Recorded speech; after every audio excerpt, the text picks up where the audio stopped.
Study IQ IAS, आपका selection हमारा mission. अगर ब्रेड पर फंगस लग जाए तो हम कहते पूरी ब्रेड खराब हो गई। लेकिन आप सोचिए, उसी फंगस का एक स्पीशीज लाखों लोगों की जान बचाता है। आप सोच रहे होंगे फंगस कैसे जान बचा सकता है। आपको पता होगा चेर्नोबिल डिजास्टर के बारे में 1986 में जो यूक्रेन में हुआ था। एक न्यूक्लियर पावर प्लांट का रिएक्टर 4 एक्सप्लोड कर जाता है, रेडिएशन लीकेज होता है, बहुत सारे लोग अपनी जान गंवाते हैं और रेडिएशन का शिकार होते हैं। लेकिन वहीं पे रिसर्च होती है और पता चलता है कि एक ऐसा फंगस है जो वहां पर उस रेडिएशन में सिर्फ सरवाइव नहीं कर रहा है, थ्राइव कर रहा है।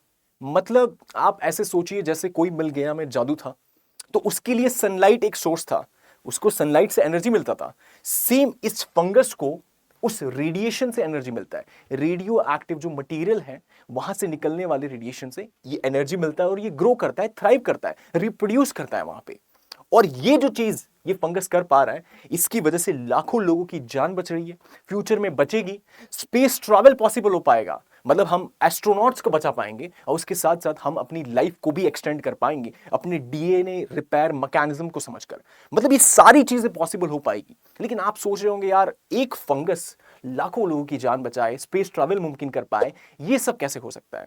तो आपको लग रहा होगा it's too good to be true. लेकिन आप सोचिए इस बात को कि जब ऐसा सोचा जाता था कि यहां से 100 किलोमीटर या 100 मील दूर आप किसी से बात कर सकते रियल टाइम में, तो बहुत बार ऐसा लगता होगा ये कैसे पॉसिबल है। लेकिन अलेक्जेंडर ग्राहम बेल ने ये मुमकिन कर दिखाया। तो इट्स जस्ट दैट कि आइडियाज आपके दिमाग में आएंगे और आप उसको इंप्लीमेंट करेंगे एंड देयर आफ्टर उसके एक्शन के बेसिस पे चीजें मुमकिन होती है। और ये इंसानी फितरत है कि जो भी चैलेंजेस है, जो भी अपॉर्चुनिटीज है, उसको फाइट करना है and there after you have to achieve that. तो ये जो नुआंसेस है, एक फंजाई को किस तरीके से हम यूज कर सकते हैं फ्यूचर में स्पेस ट्रैवल के लिए, अपनी लाइफ को एक्सटेंड करने के लिए, और सारी जो डिजीज है उनको ट्रीट करने के लिए, ये बहुत एक तरीके से इनकंसीवेबल लग रहा होगा। लेकिन this is something that would surely and certainly happen. तो इस चीज के बारे में बात करेंगे कि क्या फंगस में ऐसा क्या स्पेशल चीज है कि हर कोई क्रेजी है उसके बारे में। लेकिन उससे पहले आप सभी का स्वागत है मेड लाइफ स्टडी IQ के आज के सेशन में, जिसमें आप जो भी कंटेंट है उसके वैल्यू एडिशन, जो भी मटेरियल है यूपीएससी मेंस के लिए, एक्सप्लेनर है, स्ट्रैटेजी प्लेलिस्ट है, ये सारी आप इस टेलीग्राम चैनल पे अवेल कर सकते हैं। तो यहाँ पे आप ज्वाइन कर सकते हैं। उसी के साथ में कहानी में कंटिन्यू करते हैं कि चेर्नोबिल न्यूक्लियर डिजास्टर 1986 में होता है। वहां पर ये डिजास्टर हुआ तो बहुत ही गलत चीज हुई थी उस तरीके से, और ह्यूमन एरर की वजह से ये हुआ। लेकिन वहां पे हमें पता चलता है कि उसी रेडियो एक्टिव रूइंस में जब बहुत सारे लोगों ने अपनी जान गंवाई, रेडिएशन के शिकार हुए, वहां पर एक फंजाई था जो अपनी जान गंवाई नहीं, जिसने वहां पे सर्वाइव तो बहुत छोटा शब्द है, जैसे आप इंजीनियरिंग कर रहे हो तो आप उसको सर्वाइव कर रहे हैं, यू डोंट लाइक दैट। लेकिन इसने सिर्फ सर्वाइव नहीं किया, इसने वहां पे थ्राइव किया उस रेडियो एक्टिव एनवायरमेंट में, और वहां पर थ्राइव कर कर, रिप्रोड्यूस कर कर, इंटेंस रेडिएशन से खुद को ग्रो किया, और खुद को ग्रो कर कर एक शील्ड बना दी, जिसकी वजह से हम कह सकते हैं कि फ्यूचर में स्पेस ट्रैवल में भी ये यूज हो सकता है। क्या नुआंसेस है, सारी चीजों को समझेंगे। लेकिन ये एक अंडरस्टैंडिंग है कि एक इतना आप समझेंगे अजूबा है, एक बायोलॉजिकल अडेप्टेशन देखने को मिला कि जिसकी वजह से हम कह रहे हैं कि बहुत बड़ा ये गेम चेंजर है एनवायरमेंटल साइंस में, बायो रेमिडिएशन में और फ्यूचर स्पेस ट्रैवल में। इन सारी चीजों के बारे में एक एक करके बात करेंगे। तो चेर्नोबिल न्यूक्लियर डिजास्टर, रिएक्टर 4, यहां पे एक्सप्लोजन होता है और एयर के थ्रू रेडिएशन हर जगह पे फैल जाती है। लोगों को रेडिएशन सिकनेस होता है, कैंसर होता है और बहुत ज्यादा लॉन्ग टर्म इकोलॉजिकल डैमेज होता है। ये सारी चीजें होती है। तो उसकी वजह से वो जो चेर्नोबिल हम कह रहे हैं कि आप अगर नक्शे में देखेंगे, if you find in map, तो ये यूक्रेन का मैप है, यहां पे रशिया है और ये बेलारूस है। तो बेलारूस और यूक्रेन के बीच में आप देखेंगे बॉर्डरिंग रीजन है, इसे हम कहते हैं चेर्नोबिल रीजन है। वहां पे चेर्नोबिल पावर प्लांट है और उस एरिया को एक्सक्लूजन जोन डिक्लेयर कर दिया गया। इसका मतलब क्या हुआ? इसका मतलब ये हुआ, आप अगर ऐसे समझेंगे कि ये आप देखेंगे 1986 में इस रीजन को एक्सक्लूजन जोन डिक्लेयर कर दिया गया था कि यहां पे बहुत ज्यादा रेडिएशन है, लोगों को यहां नहीं रहना है क्योंकि वो उन्हें इंपैक्ट कर सकती है। उसके बाद में इसको एक्सटेंड कर दिया जाता है कि और ज्यादा रेडिएशन वैसे फैल रही थी। तो ये वाला जो रीजन आप देखेंगे रेड कलर में, ये प्रेजेंट डे एक्सक्लूजन जोन है। अब यही जो एक्सक्लूजन जोन है आपको देखने को मिलेगा, यहां पे बहुत ज्यादा मैसिव रेडिएशन है। आप कह रहे होंगे कितनी रेडिएशन है? अगर आपको इस टर्म्स में देखना है तो आप ऐसे समझिए कि लेट्स से हम अगर अपने बॉडी का full whole body CT scan कराते हैं, सिटी स्कैन अगर पूरे शरीर का कराते हैं तो 15 MSV मतलब ये यूनिट है जिसमें आप समझेंगे मिली सेविट ये यूनिट है। 15 MSV का जो रेडिएशन है ये रिलीज होता है। अगर आप देखेंगे वहां पे जो लोग क्लीनिंग अप कर रहे हैं, जो क्लीन अप कर रहे हैं उसको, उनके ऊपर 120 MSV का रेडिएशन एमिट होता है, उतना शिकार होते हैं उसका। मतलब पूरे बॉडी का सिटी स्कैन अगर हम कराते हैं उससे 8 गुना ज्यादा वहां पे जो ऑपरेशन वर्कर हैं उनके ऊपर रेडिएशन का प्रभाव होता है। अब ये तो सिटी स्कैन करा भी नहीं रहे, सिटी स्कैन कोई जान मतलब ऐसे मजे में नहीं कराता है, जब जरूरत होती है तब नीड होती है तब कराते हैं, and usually we avoid it क्योंकि रेडिएशन उस तरीके से बहुत ज्यादा नेगेटिव इंपैक्ट कर सकते हैं। लेकिन आप देखेंगे इससे 8 गुना ज्यादा इंपैक्ट इन ऑपरेशंस वर्कर पे होता है जो क्लीन अप कर रहे हैं, वो सारी चीजें कर रहे हैं। तो बहुत ज्यादा मैसिव जो यहाँ पे रेडिएशन लीकेज है ये हो रहा था इस पूरे एक्सक्लूजन जोन के अंदर, ये चीज है, और आज भी ये एक्सक्लूजन जोन वहां पे है। तो आप कह रहे होंगे कि यार फंजाई के बारे में हमने बहुत जाना है, लेकिन ये कौन सी फंजाई है, मतलब मशरूम भी होता है फंजाई में, तो क्या ये मशरूम की कैटेगरी का है, कौन सी कैटेगरी का? तो फंजाई में 4 कैटेगरीज होती है, आप समझेंगे उसकी क्लासिफिकेशन में, फाइकोमाइसिटीज, एस्कोमाइसिटीज, बेसिडियोमाइसिटीज और उसके साथ साथ में ड्यूट्रोमाइसिटीज। जो हम मशरूम की बात करते हैं, मशरूम आता है बेसिडियोमाइसिटीज के अंदर, है ना, वो क्लब फंजाई होता है कि आपने जो स्टार्टिंग में पिक्चर देखी होगी कि ऐसे एक डंडी है अंदर आफ्टर उस तरीके से ऐसा छाते जैसा है, अम्ब्रेला जैसा है। लेकिन जो ब्लैक फंगस की बात कर रहे हैं, जो हम कह रहे हैं स्पेस ट्रैवल में बहुत यूटिलिटी है, चेर्नोबिल का रेडिएशन ईटिंग फंजाई है, ये आता है एस्कोमाइसिटीज में, जो सैक फंजाई है। अब इसका यूटिलिटी आप समझेंगे कि ये सारे नक्शे हमने देखे, मैप देखा, अगर आप इसको देखेंगे तो इस फंजाई के बारे में 1986 में ये डिजास्टर होता है। उसके 6 साल बाद 1991 में साइंटिस्ट को पता चलता है कि यार यहाँ पे बहुत अनोखी चीज हो रही है, एक फंगस ग्रो हो रहा है। जब कोई ग्रो नहीं कर पा रहा है, कोई प्लांट, कोई पौधा, कुछ भी नहीं है, सब कुछ खत्म हो गया, वहां पे एक लाइफ कैसे ग्रो हो रही है, फंगस कैसे ग्रो हो रहा है।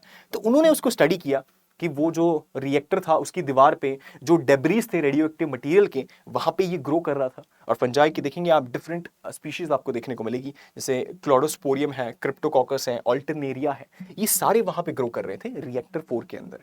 तो उसमें एक यूनिक फीचर ये देखने को मिला कि सारे जो भी मतलब ये यूनिक फीचर इसका ये था कि ये रेडिएशन की तरफ अट्रैक्ट हो रहा था।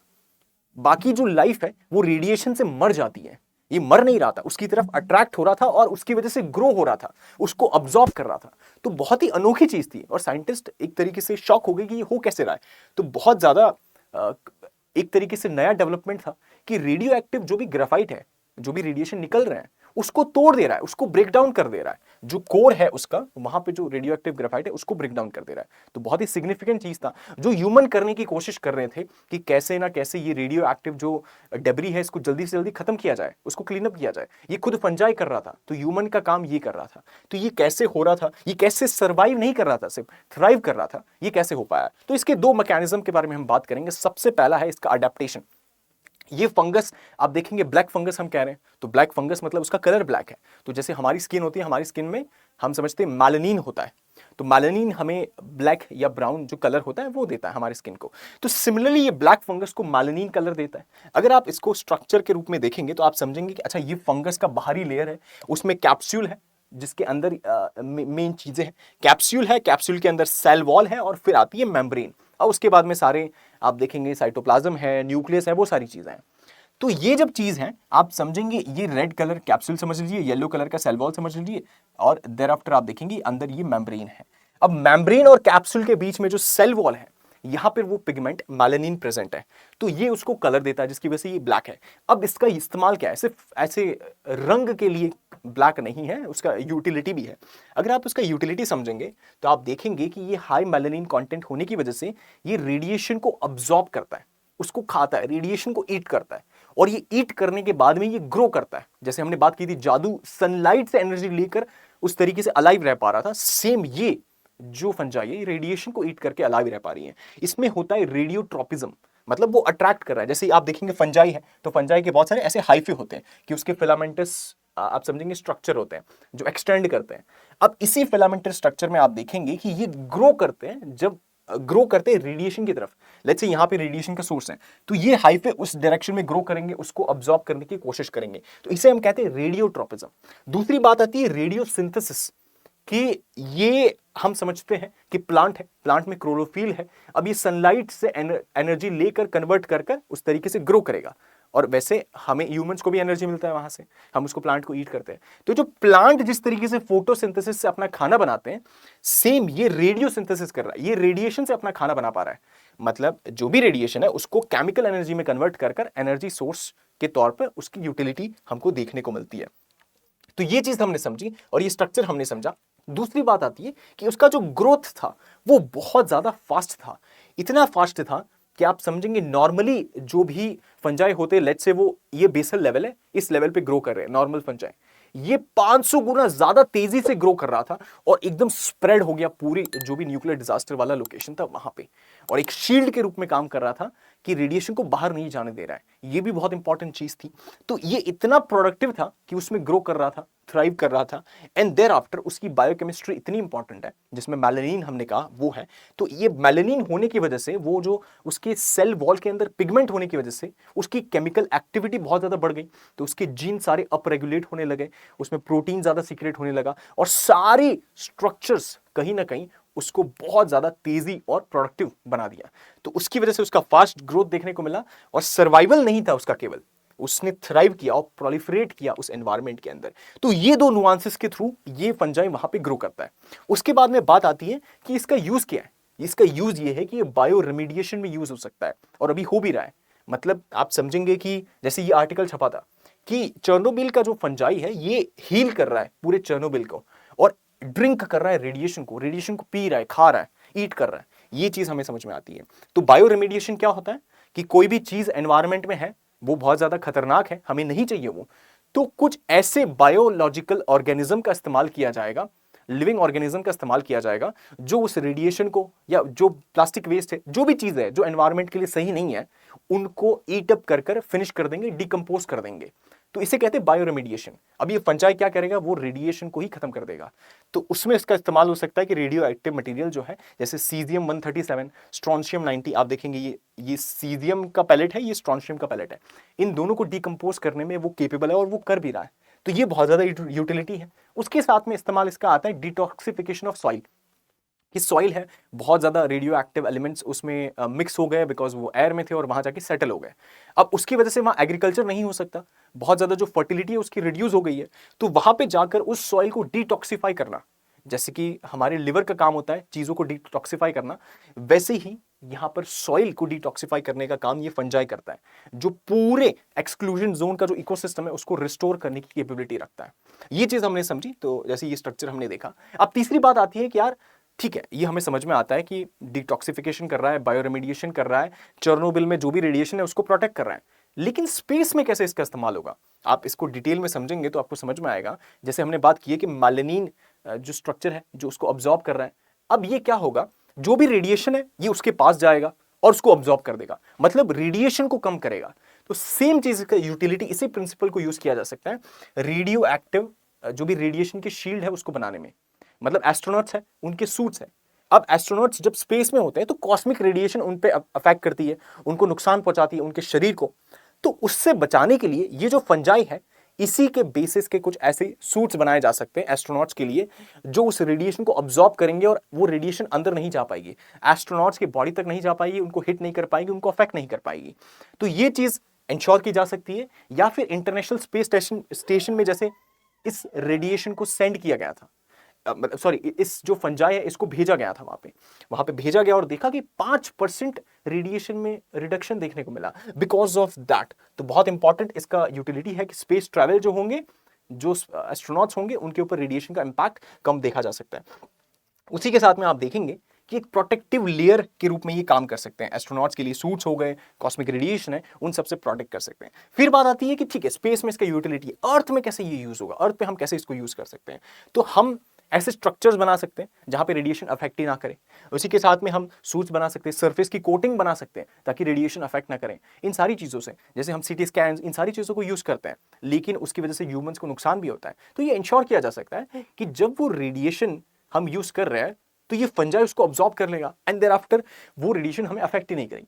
मतलब फंजाई को उस रेडिएशन से फायदा है तो वो भी ग्रो होगा, और हमें उससे नुकसान है तो वो हमें अफेक्ट भी नहीं कर पाएगा। मतलब विन विन सिचुएशन हो जाएगा दोनों के लिए। और नेचर ने ऐसा ये गेम चेंजर उस तरीके से अडेप्टेशन बनाया कि हर किसी के लिए विन विन है, इकोसिस्टम के लिए विन विन है। ये चीज हमको समझ में आती है।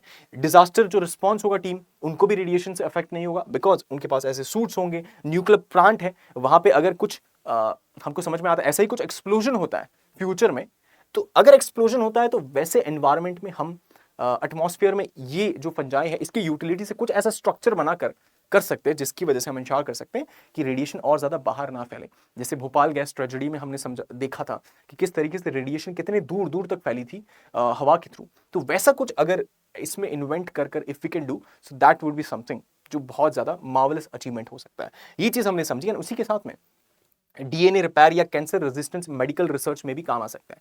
ये कैसे काम आएगा? आप समझिए कि जैसे फंजाई है, रेडिएशन को अब्सॉर्ब करता है। अब रेडिएशन को अब्सॉर्ब करता है तो कुछ तो ऐसे जीन्स होंगे ना उसके अंदर जो ये अलाउ कर रहे हैं कि वो रेडिएशन को अब्सॉर्ब करे। अब्सॉर्ब सिर्फ अब्सॉर्ब नहीं कर रहा है, उसको ईट अप कर रहा है, उसको ड्रिंक कर रहा है और उसी के बेसिस पे थ्राइव कर रहा है, ग्रो कर रहा है। मतलब कि ये उसका खाना है और जब उसके सामने उसका खाना दिखता है तो उसको खाना शुरू कर देता है। अब वहीं पे कुछ ऐसे जीन्स होंगे उस फंजाई के अंदर जो अप रेगुलेट हो जाते हैं, जो प्रोटीन रिलीज करते हैं, जो उसको ऐसा महसूस कराते हैं कि इसे ईट अप करना है। जब ये चीज होती है तो उन्हीं जीन्स को हम इस्तेमाल कर कर हम यूज कर सकते हैं ह्यूमन बॉडी के रिस्पेक्ट में कि जो भी रेडिएशंस है या जो भी डीएनए रिपेयर मैकेनिज्म है उसके अंदर उसका यूटिलिटी है कि हमारा कोई डीएनए है वो खराब हो गया है, उसमें कुछ रिपेयर करना है, कुछ म्यूटेशंस आ गए, वो जो चेंजेस आ गए उसको ठीक करना है। इन सारी चीज़ों में ये जो जीन्स हैं जो फंजाई के अंदर उसको हेल्प कर रहे हैं रेडिएशन से बचने के लिए, सेम हमें भी हेल्प कर सकते हैं, हमें भी उससे रेजिस्टेंट बना सकते हैं। और जो मेडिकल रिसर्च है, कैंसर रेजिस्टेंट चीज़ें हैं, उस पर ध्यान जा सकता है, थेरेपी जो है इस पर फोकस जा सकता है। तो अभी तक हमने क्या समझा, पूरे फैक्ट्स और स्टैट्स को देखें कि क्लॉडोस्पोरियम है और क्रिप्टोकॉकस है, ये उस फंजाई का नाम है, प्रीलिम्स के लिए इंपॉर्टेंट हो सकता है। 500 गुना से ज्यादा नॉर्मल जो बैकग्राउंड रेडिएशन होता है उससे ज्यादा ये आप समझेंगे उतनी रेडिएशन में भी ये प्रोडक्टिव है, इतने ज्यादा रेडिएशन में भी ये उसको टॉलरेट कर सकता है। देयर आफ्टर गामा रेडिएशन को केमिकल एनर्जी में कन्वर्ट करता है मेलानिन के थ्रू, जैसे क्लोरोफिल के थ्रू हम देखते हैं सनलाइट से एनर्जी यूटिलिटी होता है, फूड बनता है प्लांट्स के लिए, सेम यहाँ पे है। स्पेस में भेजा गया, आईएसएस में भेजा गया, 30 दिन तक 5% तक रेडिएशन को गिरा दिया इसने।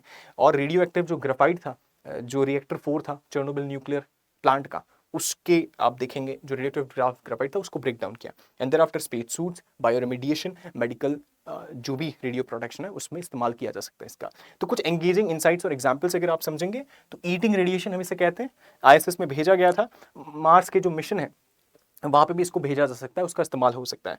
देयर आफ्टर 200 से ज्यादा वहां पे स्पीशीज है इसी की जिन्हें कैटलॉग किया गया है, जो रेडियोट्रॉपिक फंजाई है उसकी तरफ ग्रो करते हैं और उसको ईट अप करते हैं। तो रेडिएशन बायोलॉजी में एक सिग्निफिकेंट हम डेवलपमेंट देख रहे हैं इस चीज की वजह से। एंड यूपीएससी के लिए कुछ पॉइंट्स रिमेंबर करने के लिए, जैसे देखेंगे नासा ने उसको भेजा था जिसकी वजह से ब्लॉक हो पाई रेडिएशन, इसका इस्तेमाल भी था।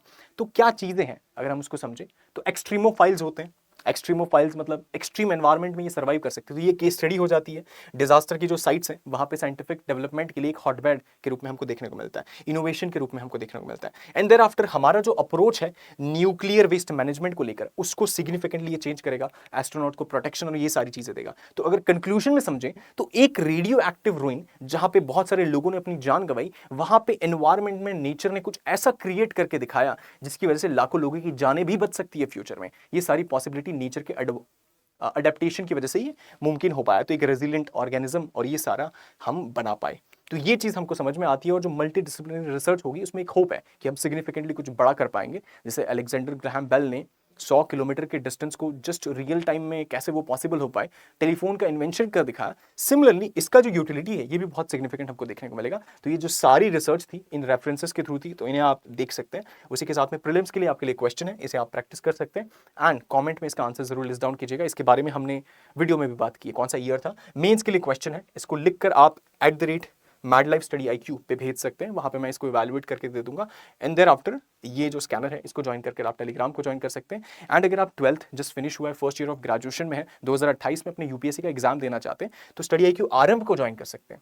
वहां से आपकी प्रिपरेशन बहुत ज्यादा रॉबस्ट हो जाएगी, अच्छी हो जाएगी। 3 साल का क्या प्लान होना चाहिए, क्या मास्टर प्लान होना चाहिए, वो सारी चीजें डिस्कस की गई है। 2025, 26, 27, 28 में क्या करें, सारी चीजें डिस्कस की गई है। BA डिग्री बेस्ट है कि नहीं है, ऑप्शनल कौन सा चुनना चाहिए, क्यों बहुत सारे लोग फेल करते हैं यूपीएससी में, और सिलेबस क्यों आपको IAS बनाएगा, इन सारी चीजों पर चर्चा की गई है। तो स्टडी IQ आरंभ को ज्वाइन कर सकते हैं अगर 2028 में यूपीएससी का आप एग्जाम देना चाहते हैं। उसी के साथ में अगर आपको वीडियो पसंद आया हो तो do like, share, subscribe and share with your friends and fellows. Thank you so much for watching, see you in the next video. Study IQ IAS, आपका सिलेक्शन हमारा मिशन।